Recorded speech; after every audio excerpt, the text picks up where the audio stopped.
The reason why this made real fake news, this is very important. As Biden is going out, we're seeing for the first time this election cycle, the mainstream media being honest, little bit honest, about Biden's complicity in the Gaza genocide. And his final plea, Biden's final legacy moment, is going to be $8 billion more in weaponry to Israel. Now, if he was doing this before the election, there's no way that MSNBC, Chris Hayes specifically, I'm going to pull this clip up right now. This really pulls the curtain back on the alignment of the media when they're reporting news. And now you have Chris Hayes, who I guess he feels like because we're 6 days from the inauguration, now it's okay. Somebody gave him the okay. Now it's okay to show how disgusting and I'm basically against policy, against possibly illegal action this is, to even suggest that Biden's going to give $8 billion to a country who is wanted for crimes against humanity and an act of genocide against another people right now. That you can't actually do that. How do we know that we can't do that? Like, it's actually against our own law. How do we know that? Well, Chris Hayes on MSNBC, out of all places, is going to explain this to us. It's called the LEAHY law. Watch Chris Hayes and keep in mind the timing of this happened 1 week before the inauguration. Pay attention to this. This is a pull back the curtain moment, not just on Biden and his corruption and the Democratic Party funding a genocide, but on the media's complicity in defending it and protecting it until they didn't have to anymore. And I guess now is the time to let the guard down. Tell us, Chris Hayes, how bad is it? At the end of the last World War, there have been basically two kind of competing visions of America's role in the world, at least among the two major parties. There's an international, liberal international view, right? That human rights should matter, that there should be a uniform standard globally that applies to every nation, including us, the U.S., and our allies. A regime of international norms and, most importantly, international law, like real international law, that the U.S. could shape and strengthen. Now, to be clear, I wasn't born yesterday. I'm not completely naive. Yes, that standard is one that is very, very often only given lip service to while the U.S. pursues pure power politics. But it is a meaningful and important standard, as is the aspiration towards reaching it and the people that advocate holding it as a standard. So that's one vision. And then there's a kind of standard reactionary vision, right-wing vision, which is that might makes right. Universal norms are fictions that can never really constrain us. We're the greatest country on earth. And because we are the greatest nation, it's just definitionally impossible for us or our allies to be on the wrong side of international law, which doesn't exist. And that view is strong and has a very long tradition. You could say it might have peaked or reached its apogee in the Cold War under Henry Kissinger, who sold successive administrations on dirty wars and proxy wars, funding, training, and arming right-wing militaries. Okay, so I'm going to stop there. So the reason he can get away with it, okay, he's not wrong. All of this is correct.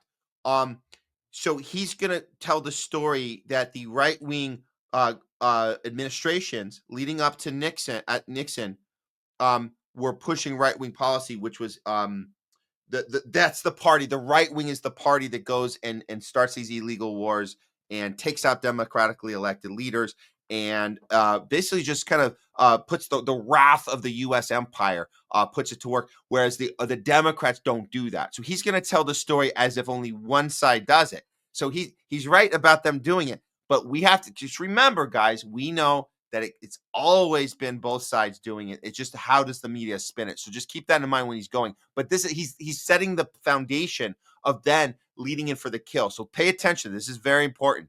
He's going to lead into the kill for Biden and what Biden's doing in real time right now. So pay attention to the history lesson, selective history lesson, and then we'll get to the pull back the curtain moment of what's happening right now. To oppose left-wing governments or activists. He enabled deadly terror in Chile and Argentina and South Africa and Indonesia, where, to be clear, Kissinger's support for a right-wing dictator led to the genocide of 200,000 East Timorese people by a U.S.-equipped army, one of the great moral stains of U.S. foreign policy in the last 60 years.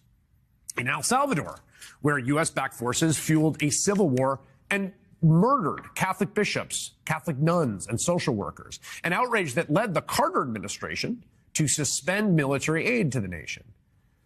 And as the Cold War finally wound down, there was one lawmaker who made an indelible contribution to rolling back these abuses and attempting to set a standard for American behavior abroad and the behavior of our allies that we armed. That was Senator Pat Leahy, Democrat of Vermont, in 1997. So-called Leahy Law. It expands our current law and seeks to ensure that United States assistance does not go to individuals who abuse human rights, to do everything possible to assure that in our efforts to support foreign security forces that we respect human rights, we also prevent those who abuse human rights from receiving our assistance. So the problem is this.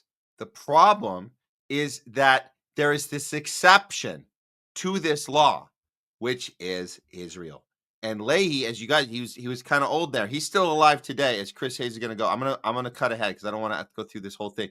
But it's very important that he's connecting the dots right now, and that Leahy currently is saying you are not. The law was not intended to have Israel as an exception. In fact, it was written for this purpose. For the purpose of Israel thinking it can go around and blow up every one of its neighbors and occupy and destroy and genocide anything that. No, we no longer are allowed to give money to that. So let me get to the part where he brings it back here. And this is so interesting because now he's okay. So let me get to this part. Chris Hayes now on MSNBC now in mid-January is now allowed to admit that a genocide is going on in Gaza. You didn't tell us that at all for almost a year and a half. You didn't tell us anything about that. And now it's okay. Why? Because the Democrats don't have any power that they can get right now. So now it's okay to be honest. So let's hear from here. As Congresswoman Katie Porter pointed out in a House hearing last year, the U.S. ban on arms transfers to human rights abusers, the Leahy Law, has one big exception. State Department says that aid should stop immediately if there's a problem. Does it? It totally depends on the circumstances and situation. Does it depend on the country that's getting the aid? It also depends on the country receiving the aid. Yes. So what country does aid not stop immediately under Leahy? I'd have to go back and look through my notes. You don't know what country that is? It's only one in the entire world. Guess what? Except for Israel. Even now, former Senator Pat Leahy, who's no longer in the Senate, says Israel is getting a pass in violation of the spirit, if not the letter of the law, that he helped pass. Beginning in the early 2000s, I wrote to successive secretaries of state about the failure to apply the Leahy Law to Israel.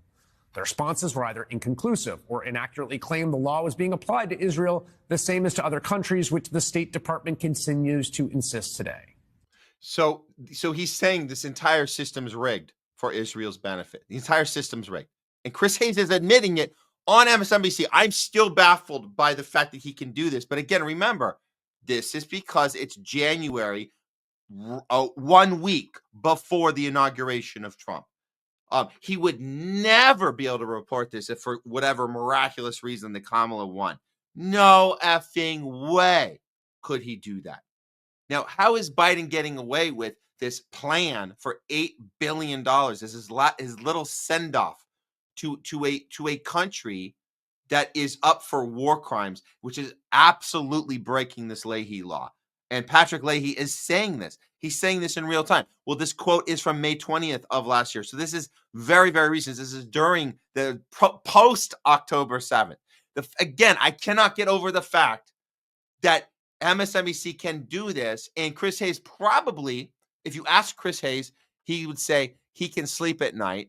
And we've heard him say that before, actually. There's language he's used before he had his own show, before he was making the big bucks, the big Pfizer, Moderna money, the big CIA money from MSNBC. When he was just a low-end weekend guy, he admitted this on a panel. I've seen him say it, that he can sleep at night because every once in a while he gets to do what he wants to do. He said that. So that's how he gives away the game plan of the media, of this real fake news.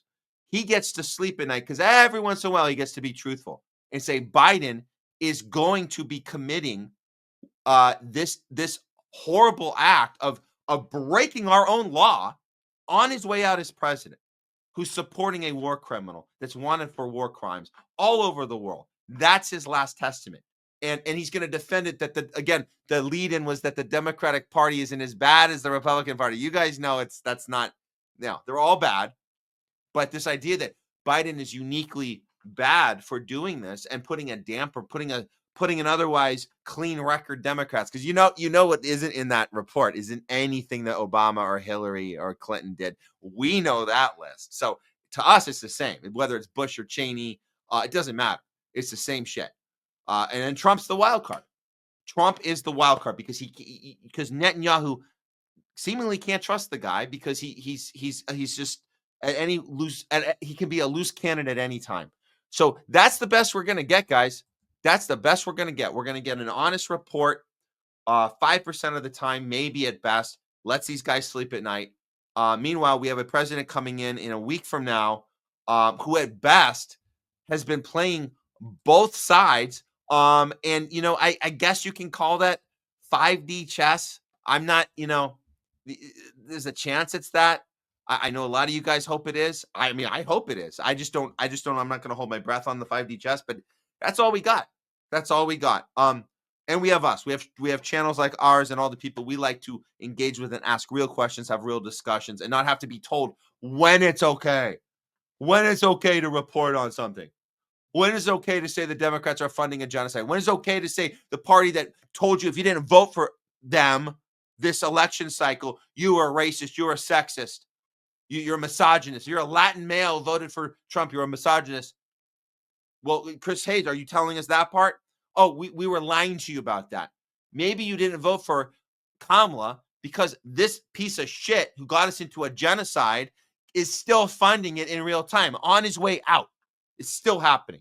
So I guess thank you for having a little real news in there amongst all your fake news. That's it. I'm done. Real fake ass news update. Not brought to you by Pfizer. We're not brought to you by Pfizer.